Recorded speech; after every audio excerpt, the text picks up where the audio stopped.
دنیا اور آخرت کے درمیان ایک اور عالم ہے جس کو برزخ کہتے ہیں۔ مرنے کے بعد اور قیامت سے پہلے تمام انس و جن کو حسب مراتب اس میں رہنا ہوتا ہے، اور یہ عالم اس دنیا سے بہت بڑا ہے۔ دنیا کے ساتھ برزخ کو وہی نسبت ہے جو ماں کے پیٹ کے ساتھ دنیا کو۔ برزخ میں کسی کو آرام ہے اور کسی کو تکلیف۔ ہر شخص کی جنتی زندگی مقرر ہے، اس میں نہ زیادتی ہو سکتی ہے نہ کمی۔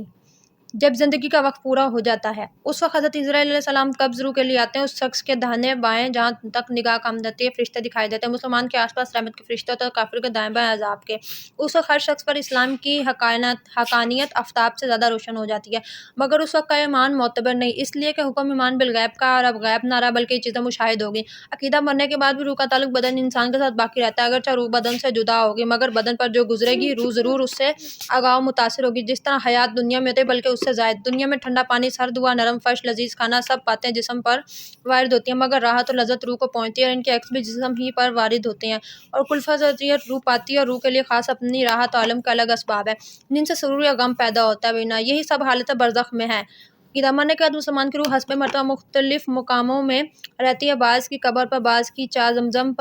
شریف میں، بعض کی آسمان و زمین کے درمیان، بعض کی پہلے دوسرے ساتویں آسمان تک، اور بعض کی آسمانوں سے بھی بلند، اور بعض کی روحیں زیر عرش کنندلیوں میں، اور بعض کی اعلیٰ علیین میں۔ مگر کہیں ہو اپنے جسم سے ان کا تعلق بدستور رہتا ہے۔ جو کوئی قبر پر آئے اسے دیکھے، پہچانے، اس کی بات سنتے ہیں۔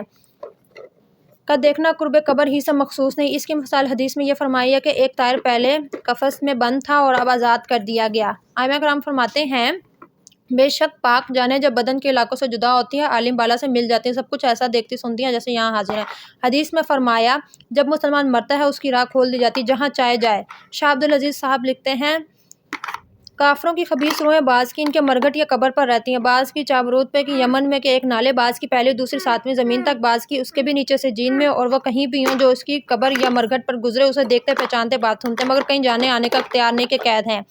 یہ خیال کہ وہ روح کسی دوسرے بدن میں چلی جاتی ہے، خواہ وہ آدمی کا بدن ہو کسی اور جانور کا، جس کو تناسخ اور اغن کہتے ہیں، محض باطل اور اس کا ماننا کفر ہے۔ موت کے معنی روح کا جسم سے جدا ہو جانا، نہ یہ کہ روح مر جاتی ہے، اور جو روح کو فنا مانے بد مذہب ہے۔ مردہ کلام بھی کرتا ہے، اس کے کلام کو عوام جن اور انسان کے سوا تمام حیوانات وغیرہ سنتے بھی ہیں۔ جب مردے کو قبر میں دفن کرتے ہیں اس وقت اس کو قبر دباتی ہے، اگرچہ وہ مسلمان ہے تو اس کا دبانا ایسا ہوتا ہے کہ جیسے ماں پیار میں اپنے بچے کو زور سے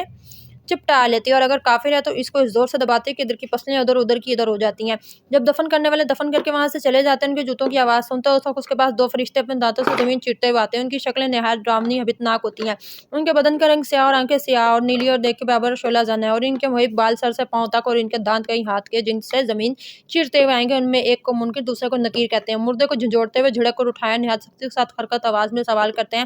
پہلا سوال تیرا رب کون ہے؟ دوسرا سوال تیرا دین کیا ہے؟ تیسرا سوال ان کے بارے میں تو کیا کہتا تھا؟ مردہ مسلمان ہے تو پہلے سوال کا جواب دے گا میرا رب اللہ ہے، اور دوسرے کا جواب دے گا میرا دین اسلام ہے۔ تیسرے سوال کا جواب دے گا وہ تو رسول صلی اللہ علیہ وسلم ہے، اور کہیں گے رسول صلی اللہ علیہ وسلم ہے، کہیں گے تجھے کس نے بتایا؟ کہے گا میں نے اللہ کی کتاب سے پڑھی، اس پر ایمان لائے، تصدیق کی۔ بعض روایتوں میں آیا کہ سوال کا جواب پا کر کہیں گے کہ ہمیں تو معلوم تھا کہ تو یہی کہے گا۔ اس وقت آسمان سے ایک منادی ندا کرتا ہے کہ میرا بندے نے سچ کہا، اس کے لیے جنت کا بچھونا بچھاؤ اور جنت کا لباس پہناؤ، اس کے لیے جنت کی طرف ایک دروازہ کھول دو، جنت کے نسیم اور خوشبو اس کے پاس آتی رہے گی، جہاں تک نگاہ پھیلے گی وہاں تک اس کی قبر کشادہ کر دی جائے گی، اور اسے کہا جائے گا کہ تو سو جیسے دولہا سوتا ہے۔ یہ خاص کے لیے عموماً ہے، اور عوام میں ان کے لیے جن کو وہ چاہے، ورنہ وسط قبر حسب متعدد مختلف ہیں، بعض کے لیے 70 ہاتھ لمبی چوڑی، بعض کے لیے جنتی ہے وہ چاہے زیادہ، حتیٰ کہ جہاں تک نگاہ پہنچے، اور ساتھ میں بعض پر عذاب بھی ہوگا ان کی وسعت پر۔ پھر اس کے پیران نظام یا مذہب کے امام یا اولیاء کرام کی شفاعت یا موعظ رحمت ہے، جب وہ چاہے گا نجات پائیں گے، اور بعض نے کہا کہ مومن عاصی پر عذاب قبر شب جمعہ آنے تک ہے، اس کے آتے ہی اٹھا لیا جائے گا۔ واللہ تعالیٰ عالم۔ ہاں یہ حدیث سے ثابت ہے کہ جو مسلمان شب جمعہ، روز جمعہ، رمضان المکرم کے کسی دن رات میں مرے گا سوال نہ کرنے اور عذاب قبر سے محفوظ رہے گا۔ یہ جو ارشاد ہوا کہ اس کے لیے جنت کی کھڑکی کھول دیں گے، یہ یوں ہوگا کہ پہلے اس کے بائیں ہاتھ کی طرف جنت کی کھڑکی کھولیں گے جس کی لپٹ اور جلن اور گرم ہوا اور سخت بدبو آئے گی، اور ماں بند کر دیں گے۔ اس کے بعد داہنی طرف سے جنت کی کھڑکی کھولیں گے، اس سے کہا جائے گا کہ اگر تو ان سوالوں کا صحیح جواب نہ دیتا تو تیرے واسطے وہ تھی اور اب یہ ہے، تاکہ وہ اپنے رب کی نعمت کی قدر جانے کہ کیسی بلائے عظیم سے بچا کے کیسی نعمت عظمیٰ عطا فرمائی۔ اور منافقی کے لیے اس کا عکس ہوگا، پہلے جنت کی کھڑکی کھولیں گے، اس کی خوشبو ٹھنڈک رات نعمت کی جھلک دیکھے گا، اور من بند کر دیں گے، اور دوزخ کی کھڑکی کھول دیں گے تاکہ اس پر اس بلائے عظیم کے ساتھ حسرت عظیم بھی ہو کہ حضور اقدس صلی اللہ علیہ وسلم کو نہ مان کر یا ان کی شان رفعی میں ادنا گستاخی کر کے کیسی نعمت کھوئی اور کیسی آفت پیدا۔ اگر مردہ منافق ہے تو سب سوالوں کے جواب میں یہ کہے گا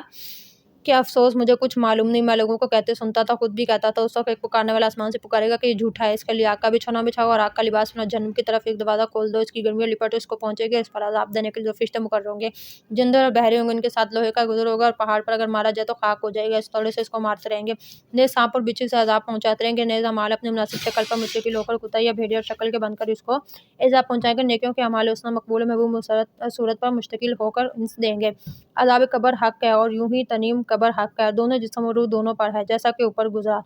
جسم اگرچہ گل جائے، جل جائے، خاک ہو جائے، مگر اس کے اجزاء اس لیے قیامت تک باقی رہیں گے، وہ مور عذاب و ثواب ہوں گے، اور انہیں ہر روز قیامت دوبارہ ترکیب جسم فرمائی جائے گی، کیونکہ کچھ ایسے باریک اجزاء ہیں ریڑھ کی ہڈی میں جس کو عجب الضم کہتے ہیں، نہ کسی خوردبین سے نظر آ سکتے ہیں، نہ آگ انہیں جلا سکتے ہیں، نہ زمین انہیں گلا سکتی ہے۔ وہی تخم جسم ہے، لہٰذا روز قیامت روحوں کا تعداد اسی جسم میں ہوگا، نہ جسم دیگر میں بلائی زیادہ اجزاء کا گھٹنا بڑھنا جسم کو نہیں بدلتا، جیسا بچہ کتنا چھوٹا پیدا ہوتا ہے پھر کتنا بڑا ہو جاتا ہے، کبھی عقل جوان بیماری میں کھل کر کتنا حقیر رہ جاتا ہے، پھر نیا گوشت پوش آ کر مسئلے سابق ہو جاتے ہیں، ان تبدیلیوں سے کوئی نہیں کہہ سکتا کہ شخص بدل گیا، یوں ہی روز قیامت کا عذاب، وہی گوشت اور ہڈیاں کے خاک یا راکھ ہو گئے، ان کے ذرے کہیں پہ منتشر ہو گئے، رب عزوجل انہیں جمع فرما کر اس سے پہلی ابد پر لا کر انہیں پہلے جزائے اصلیہ پر محفوظ ہے، ترکیب دے گا اور ہر روح کو اسی جسم سابق میں بھیجے گا کہ اس کا نام حشر ہے۔ عذاب و تنعیم قبر کا انکار وہی کرے گا جو گمراہ ہے۔ مردہ اگر قبر میں دفن نہ کیا جائے تو جہاں پڑا رہے گا یا پھینک دے گا، غرض کہیں اس سے وہی سوالات ہوں گے اور وہ وہیں ثواب یا عذاب اسے پہنچے گا، یہاں تک کہ جیسے شیر کھا گیا تو شیر کے پیٹ میں سوال و جواب عذاب جو کچھ ہو پہنچے گا۔ انبیاء علیہ السلام اور اولیاء کرام، دین اور شہداء افضل، قرآن مجید پر عمل کرتے ہوئے اور جو منصف محبت پر فائز ہیں، وہ جسم جس نے کبھی اللہ عز و جل کی معصیت نہ کی اور وہ کہ اپنے اوقات درود شریف میں مستقر رہے، ان کے بدن کو مٹی نہیں کھا سکتی، جو شخص انبیاء کرام کی شان میں خبیث کلمہ کہے گا کہ مر کے مٹی میں مل گئے، گمراہ بددین خبیث مرتکب توہین ہے۔ گائز اگر آپ کو میری ویڈیو اچھی لگی ہے تو ویڈیو کو لائک کریں، شیئر کریں، چینل سبسکرائب کریں، دعا میں یاد رکھیں۔